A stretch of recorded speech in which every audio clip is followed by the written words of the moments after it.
Oi pessoal, tudo bem com vocês? Meu nome é Naila, eu faço engenharia de computação pela Universidade Estadual de Feira de Santana e hoje nós vamos falar sobre o algoritmo de Floyd-Warshall e essa aula é sob orientação da professora Pamela Cândida Cortez e o foco será não só entender o algoritmo, mas também explorar ele no contexto da programação dinâmica, que é um paradigma muito importante para análise de algoritmos. Passando para cá, antes de tudo, a gente tem que falar um pouquinho e saber que ele foi proposto por Robert Floyd em 1962, já tem um bom tempinho, e ele resolve aquele nosso velho problema, que é bem conhecido, que é o problema do caminho mais curto, ou caminhos mínimos, entre todos os pares de nós em um grafo orientado e ponderado. Um exemplo desse tipo de grafo é esse aqui da imagem que está aqui abaixo. E percebam que ele tem pesos nas suas arestas e ele tem orientação. Ou seja, você percebe que está bem definido aqui para onde cada vértice vai. Então, basicamente a gente tem aqui um algoritmo que resolve esse problema e também suporta pesos negativos nas arestas, que é uma coisa que nem todos os algoritmos fazem. E outra coisa também, que é um requisito para o algoritmo de Floyd-Warshall funcionar, é que não haja ciclos negativos. Mas por quê, né? Por que é obrigatório que não haja ciclos negativos? É porque quando a gente tem um ciclo negativo, a gente tem um caminho que vai ter custo infinitamente baixo. E quando o teu algoritmo estiver funcionando lá, rodando na tua máquina, quando ele detectar um ciclo negativo, você não vai poder saber o valor real, porque ele não vai conseguir calcular, porque é infinitamente baixo aquele valor. Então ele vai dar bug no teu resultado, e o resultado que você receber pode ser inválido, pode ser bem errado, tá bom? Então, continuando aqui, lembra que eu falei que o foco também era explicar sobre a programação dinâmica no contexto do Floyd-Warshall? Então, primeiro temos que explicar o que é o paradigma da programação dinâmica, né? Basicamente, o paradigma é aquela velha ideia de dividir para conquistar. A programação dinâmica é basicamente isso. É uma técnica que sustenta, né, o algoritmo de Floyd-Warshall e a gente resolve um problema muito mais difícil subdividindo ele em partes menores, em subproblemas. E quando a gente tem menores problemas, a gente consegue evitando recalcular soluções que já foram computadas. Então a gente tem subproblemas, a gente pode reutilizar soluções e também não é necessário que tenha aquele custo computacional para estar sempre fazendo o mesmo cálculo, porque esse resultado anterior já pode estar gravado e necessariamente pode ser reutilizado. E entendido isso, a gente já pode partir para entender como que ele é aplicado ao algoritmo. Antes de tudo, primeiro a gente precisa entender o que é que entra e o que é que sai do algoritmo e como que ele funciona internamente. De entrada aqui, a gente começa com a matriz de adjacência, nesse caso, porque nessa aula vamos falar do algoritmo utilizando a matriz, essa estrutura de dados, e que chamamos ela de D, e ela tem tamanho n por n, onde n é o número de vértices do grafo. E cada posição, cada elemento, é o peso da aresta de I para J. E se não houver aresta que vai do vértice I até o vértice J, a gente tem ali um peso infinito. Isso significa que inicialmente não existe ali caminho direto entre I e J. E o que é a saída? Que depois que o algoritmo roda, né, a gente já tem uma matriz D', que substitui a matriz anterior, que ela vai conter o menor custo possível para ir do vértice I até o vértice J, considerando todos os caminhos que são disponíveis no grafo. Então, essa saída aqui, ela vai responder a pergunta que a gente tem ao algoritmo, que é qual o custo mínimo entre cada par de vértices do grafo. Para isso, depois, a gente também precisa entender outra coisinha, antes de entender como é que ele é aplicado, que é a ideia principal do algoritmo, que é que basicamente a gente utiliza os valores da matriz iterativamente, de forma que a gente considera ali vértice intermediário. Esse vértice intermediário vai ser aqui o vértice K. Então, imagine que você quer encontrar um menor caminho entre o vértice I e J, e o algoritmo ele vai verificando se é mais barato ir de I para J ou se vale mais a pena passar por um vértice intermediário, que é o vértice K. Então, isso aqui a gente vem para a relação de recorrência, que é essa formulazinha aqui que a gente vai estar utilizando no código inteiro. Vou mostrar para vocês o código logo depois. Então, essa fórmula aqui, ela significa que para cada par de vértice e J, a gente compara o custo atual com o custo de passar pelo vértice intermediário, que é o vértice K. Então, se o caminho intermediário for menor, a gente atualiza a distância, certo? E onde finalmente a programação dinâmica entra. A grande ideia é que o algoritmo ele vai resolvendo o problema de forma gradual e reaproveitando as soluções que já foram calculadas. Então pense assim, em vez de calcular diretamente o menor caminho entre os vértices I e J, ele vai também utilizar os primeiros K vértices intermediários. Então basicamente a gente tem aqui esse subproblema. E depois, ele também vai aumentando esse K, né? Ele vai considerando também os outros vértices intermediários para ver se esses outros K podem melhorar alguns dos caminhos. E depois, ele vai aumentando até que a gente consiga explorar todos os vértices da matriz.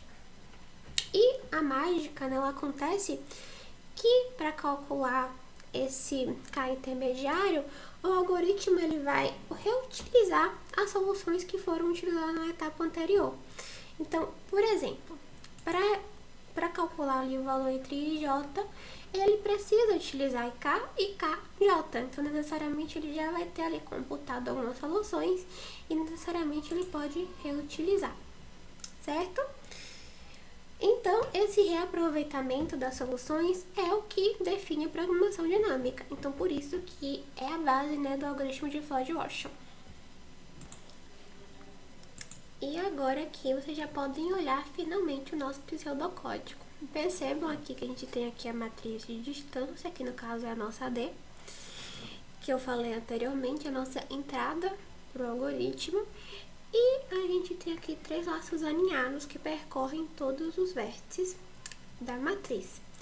Então, a gente tem aqui que a gente percorre o vértice intermediário, a gente percorre o nó de origem e a gente percorre o nó de destino. E para cada par, a gente verifica se vai passar o resultado por um caminho mais curto. E o mais interessante é que, embora essa estrutura aqui ela pareça bem simples, ela realmente encapsula toda a ideia da programação dinâmica. E por fim, a gente retorna aqui a matriz de linha, que no caso seria a nossa matriz de distâncias. E por fim, vamos aqui logo para um exemplo prático, para vocês entenderem como que funciona essa aplicação do algoritmo na prática. Primeiro, perceba que a gente tem aqui um grafo. Esse é um grafo orientado e ponderado e segue o requisito proposto. E a gente tem aqui os pesos de cada elemento, de cada aresta. E também temos aqui alguns infinitos, que no caso representam que não tem uma aresta direta ligando esses vértices. Então, a gente já pode aqui para nossa primeira iteração, utilizando K igual a 1. Então, a gente considera aqui o vértice 1 como intermediário e, em outras palavras, né, a gente está verificando se passar pelo vértice 1 melhora os custos, né, entre os outros pares de vértices. E para isso, a gente vai utilizar a fórmula que eu mostrei anteriormente, que essa fórmula vai estar sendo utilizada o tempo inteiro. E vamos verificar aqui se para cada IJ o custo atual direto vai ser melhor passando ali pelo vértice 1. Mas percebam aqui que para 1 nada vai mudar, já que 1 é o vértice intermediário. Então, estamos avaliando aqui o caminho a partir dele, no caso I igual a 1, tá? Então, como se ele é o primeiro a ser utilizado, percebam aqui que ele é 0, então nenhum mínimo vai ser menor do que ele. Passando aqui para o próximo, vamos verificar I igual a 2. Para o caminho 2, a gente percebe aqui que inicialmente 2 para 3 é infinito, porque a gente não tem nenhum vértice ligando os dois. Mas, ao passar pelo vértice 1, percebam aqui que 2 ao passar pelo vértice 1, ele consegue vir para o vértice 3. Então, a gente pode ter aqui, que a gente tem aqui 3, né? O valor de 2 para 1, que é 3.